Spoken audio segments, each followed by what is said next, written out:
Sairam Akhtar, how are you today, sir? I'm doing good. How are you? I'm doing very well. Yes. We're so pleased to have you with us.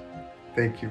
I understand you have a fairly long history with Swami at this point, decades long. Yes. And we're looking forward to hearing some stories from you. I had come to Swami in 1995, and I went to the Sai Center and just observed the first time. And that it was over, and that night was the first of so many dreams I've had.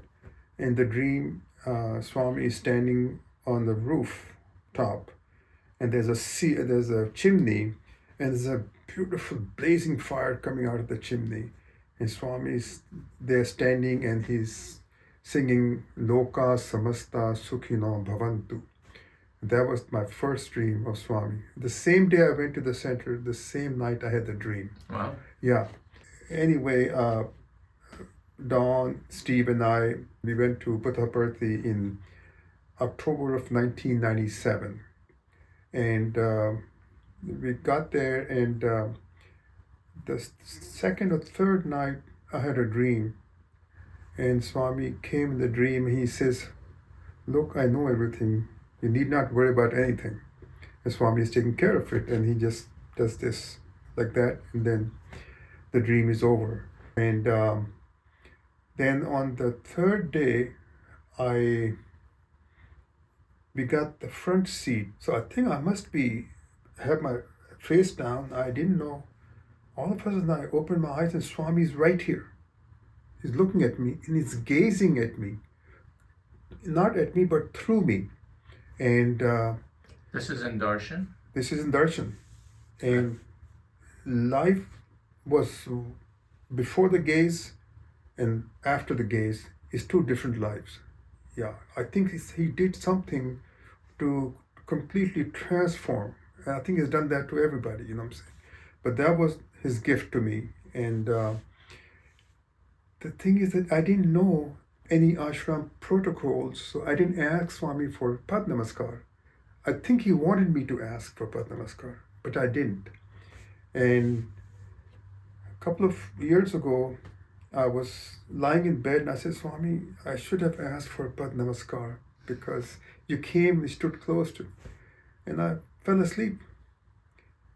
And early morning, I'm sitting where Cosby is sitting, and Swami is sitting in the chair right here. And I get up, I said, "Swami, Padanamaskar." He says, "Yes, yes."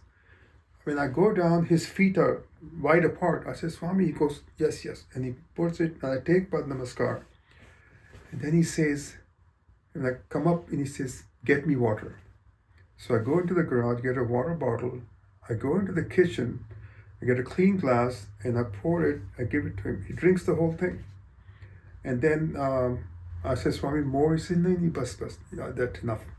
And then I asked him, I said, "Swami, are you going to Puttaparthi tomorrow?" And he doesn't say anything. Then I said, "Swami, are you going to Puttaparthi tomorrow?" He says, "No, now." And he goes. It was so real, you know. And this was just happened right here. Now when he goes, he just disappears? Yeah. It's very much like a vision. It's not just a dream. It was a vision. Right. For sure. Right. Yeah. So that was the very profound thing in my life. Very. I've got to tell you a story about this picture. Okay. It's really amazing. And Don, you know, so kind, so loving. He brings this picture. He brings two pictures, and he says, "Which one do you like?" I said, "I really like this one." So I bring this picture and I put it here, and the whole night, Om was being chanted. Every grass, everything was chanting Om. The whole night, Om was being chanted by everything. The trees, the grass, when that picture was put here. And it's like, it was like, this picture was a gift to me, you know. I mean, it's just that, what an experience that, you know, yeah, the Om was being chanted by everything in the house. Every grass, leaf, trees, everything was chanting Om. Is this in a dream or you're hearing this in waking state? I don't know what it is. I don't know how to tell you. Maybe it's a dream, but the day the picture came, it was just Om chanting. The whole house, the grass, everything was chanting Om. So this was a real gift that my brother Don gave me. How did you feel when the Om was being chanted? Do you remember your feeling? It's like you're in a different universe. You know what I'm saying? Because the most ancient, most primordial sound, you're hearing that, and we are so fortunate that we can chant that Om. You know what I'm saying? I see His grace completely evident in my life. And this is, things are going well. It's all because of Him. One time, very interesting. In 1998, things had gotten very difficult for me. Or 1999, I was at Don's house, we were listening to bhajans, and I come back and I'm lying in my bed. I said, Swami, just take me. It's over. I don't want to live because it's too difficult now. All of a sudden, I think somebody slapped me really hard. I thought I was dead. I said, it's over. I was trying to feel my fingers, and I come back. After that slap, 3 weeks later, everything changed. Unbelievable. Yeah, my life has never been the same after that. So every time I have in trouble, I say, Swami, please slap me. I need it. So you felt he had slapped you, but you didn't see a vision of him slapping you or anything. You just felt the slap. No, but I think that slap was probably removing a lot of karma. Okay. I really think so. And so it's been a fascinating journey. I used to trade the futures markets, and I was quite successful at it. And no matter how you look at it, it's gambling, right? It's a refined form of gambling. This was gambling. Place, yeah. So I come back, I open my computer and my charts, and it said your account is frozen. Somebody had stolen every penny from that account. Gone. Immediately I had become a poor man. Overnight. This happened July 2012. And it was a very difficult time for about 3 years. Very, very difficult time. Just imagine, a couple of 100,000 gone and you get no money. That's traumatic. The guy stole 25,000 accounts. He stole $450 million. Gone. Everybody lost their money. Isn't it insured? No, it's not FDIC. When you trade futures, it's not FDIC insured. Anyway, it's gone. So for 3 years, I had a very difficult time. But I never stopped meditating. These things happen. Just because we're His devotees, we still have the karma that we have to go through.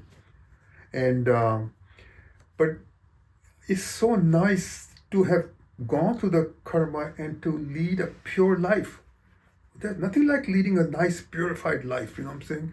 The reason you lead a purified life is because your mind has been purified. Because I'll tell you one thing, I was involved with some people, and you're young, foolish, you don't know.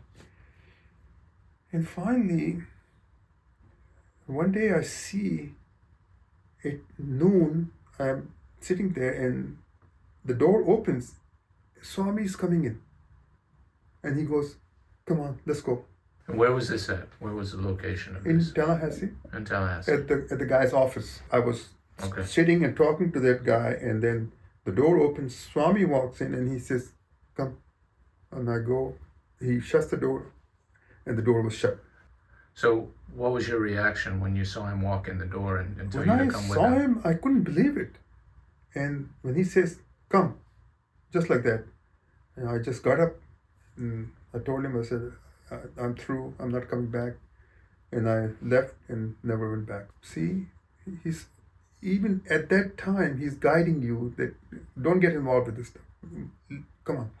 Do you think this other guy saw Swami also, or only you could see him? Only me. Okay. Yeah. No, Swami will not let others see him who are not leading a good, pure life, or who are not his devotees. I don't think it is possible. So, if you had to put it in a few words, who is Sai Baba? Yeah, who is Sai Baba? It's a really interesting question. He's totally the supreme Godhead, and he, in his infinite mercy, he comes down to give us direction, and he does it with so much love and so much patience. We make so many mistakes, and he just forgives us. He says, "Okay, I forgive you." I mean, I think that he's given us the tools to really become self-realized. Whether we do it in this lifetime is really up to us. It's not. He's given us everything. There's nothing that he has not given us. He's always with us, guiding us, you know what I'm saying? Lovely. Anything else that you wanted to share? Have there been any other miracles in your life or anything specific that you would like to say? The whole life is a miracle. That's a great statement. Yeah. Like, our lives are so immersed in him, which is a real gift. I mean, I think it's a huge gift because it keeps you leading a peaceful life. Because if you lead a peaceful life, I think you make a calm, peaceful life. You make a lot of good decisions, and good decision leads to a good life. Jai Saram. Sairam, Thank you. thank you Akhtar. so much.